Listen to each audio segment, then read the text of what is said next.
Okay, let's talk about the reciprocal function, also known as f at x equals 1 over x. First, to get an idea of what the reciprocal function does, let's test out a few numbers to see what happens when we plug them into this. So I'm going to try f at 4. Remember what this means is if we take an x value of 4 and plug it into this function, it should come out as 1 over whatever the x value was that we started with. So if we do f at 4, it should come out as 1 over 4. Go back to the original and make sure that's where the x was. We're in good shape. Okay, now what happens, however, is if we try a value like 1 over 3, something that starts off looking a little bit different, a little bit like a fraction, of course, when we plug it into 1 over x, because the 1 over 3 has to go in the place of x, what's going to come out the other side here is 1 over 3, which is messy, but we can work with this. Remember when we're dealing with fractions, this is also the same as 1 divided by 1 over 3.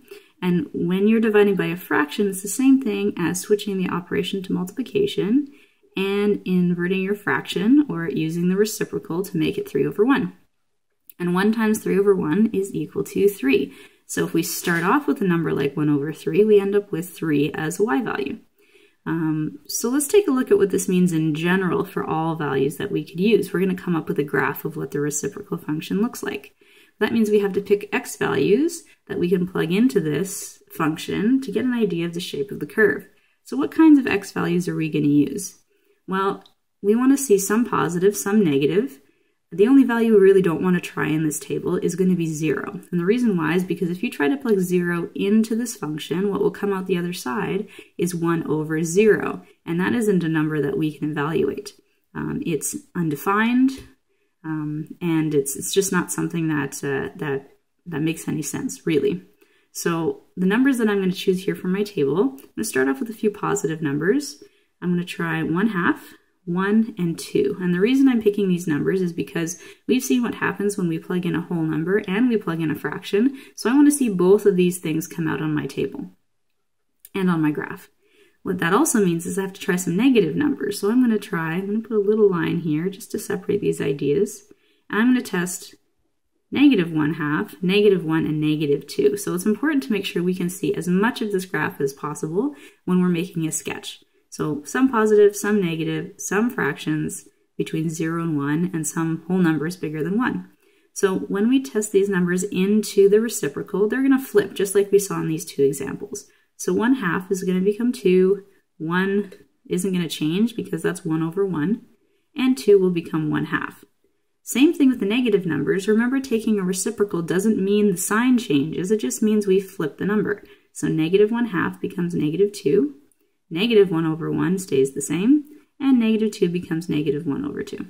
So on our graph, what happens now, if we plot carefully, remember x and y, don't get them mixed up, is the following. So from the top here on our table, I'm going to graph 1/2 and 2, 1 and 1, 2 and 1/2. And just for fun, you can complete the pattern with a few more numbers if you'd like. For example, if I graphed 3, it would come out as 1 over 3. So at that point there is about a third of the way up. And on the other side, if I plot 1 over 3 on the x, it has to come out as 3 on the y. So you can see these points are getting closer and closer to both of the axes, but they're never going to hit. It's that whole problem with 0 that I already told you about. So when I draw this part of the curve, I'm going to have it come close to 0 with my arrow, but not touch the axes, okay?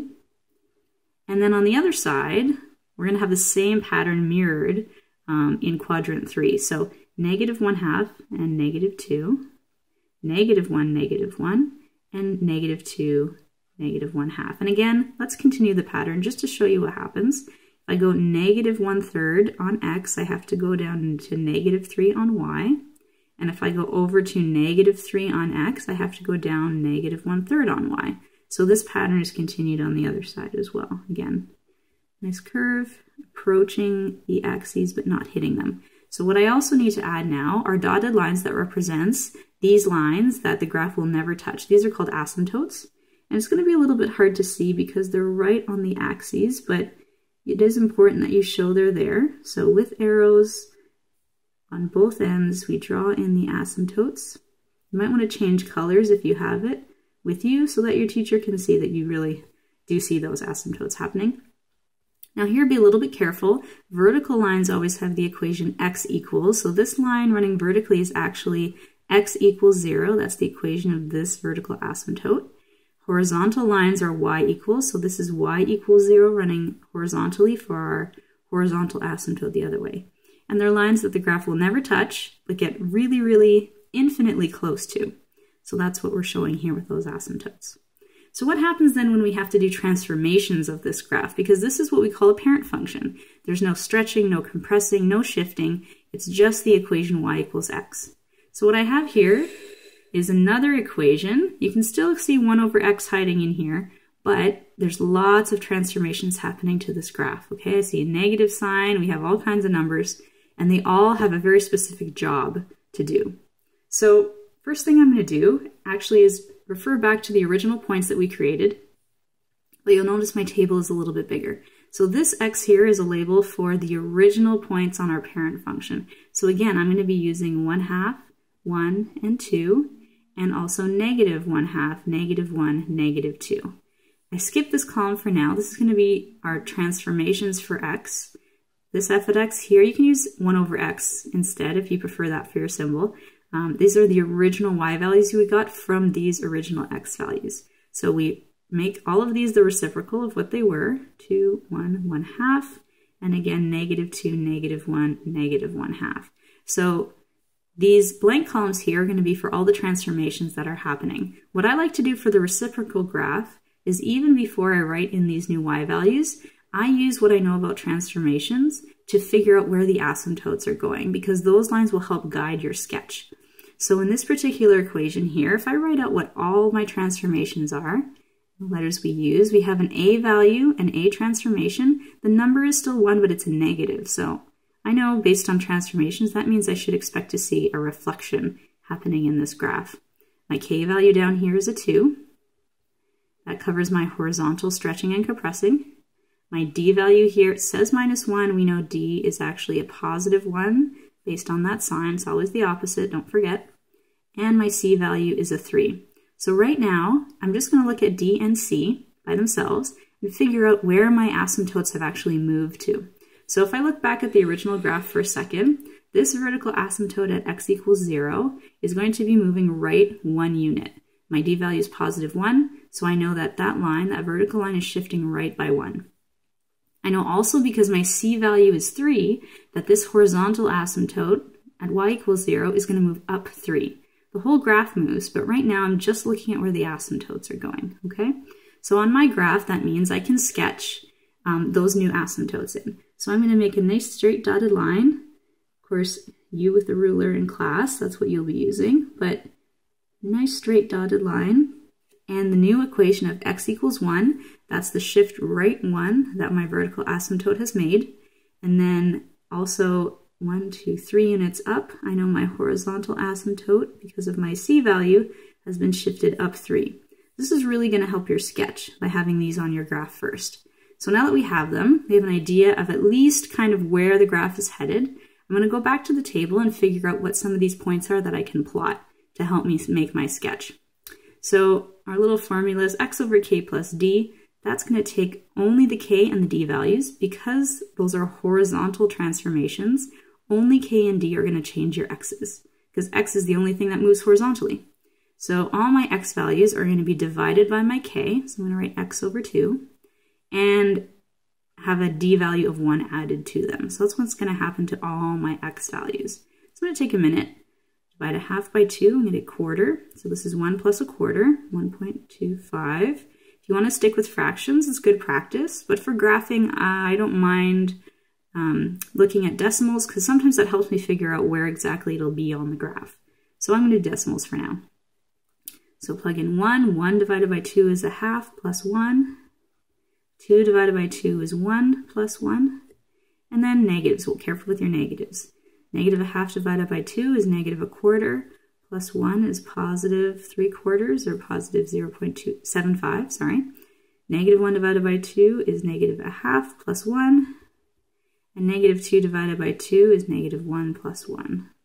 Okay, they might seem a little funny right now, but remember, they've been moved from the original, so we'll have to see where they went on the graph, keeping in mind we know the shape that we're expecting. Now with our y values, the only thing that changes y's are transformations that affect vertical movement. So my vertical stretch or compression, or my reflection in the x-axis, this is my a value, -1, and my c value is the vertical translation up 3, are going to affect only the y values. So again, we're going to take all the original y values and plug them into this transformation. So -1 times 2 plus 3, -1 times 1 plus 3, and -1 times 1/2 plus 3. And then we're going to do the same thing for these values. -2 times -1 plus 3, -1 times -1 plus 3, and -1 times 1/2 plus 3, which is 1/2, 3.5. Okay, so as we plot these values, carefully watching out for those decimals and making sure that the shape somehow reflects what we had in the original table. So let's start plotting these. Keep in mind you're matching the new x values and new y values together. Don't mix and match the old and the new. So 1.25 about here and up 1. Then 1.5, comma 2, and 2, comma 2.5. So you can see there we start to see this curve coming up this side. So I'm going to extend that with my sketch, putting my arrows on the ends. It might seem funny that we're in this section of the graph right now, but remember a was negative, right? So we should see some kind of a reflection happening. So it kind of makes sense that we're down here actually, right? It's the old graph that got reflected over the x-axis. So hopefully that means that the other part of my graph is up here in kind of the upper left section of the graph. Let's make sure that happens. So now we're going to graph 0.75 and 5. So 0.75 and 5, so kind of up here. And then 0.5 and 4. And 0 and 3.5. So again, we kind of see that curve happening here, which is great. We have to make sure we show that we're approaching the asymptotes on both sides like this. Okay, and if you compare that to the original, looks pretty good, shifting and reflecting, and the stretch, the horizontal compression that's happening here, a little bit harder to see, but the points here really have been compressed inwards a little bit as well. So our graph looks pretty good. Pretty much what we anticipated from the equation, and we have a pretty accurate sketch happening here. Okay, good luck with your reciprocal.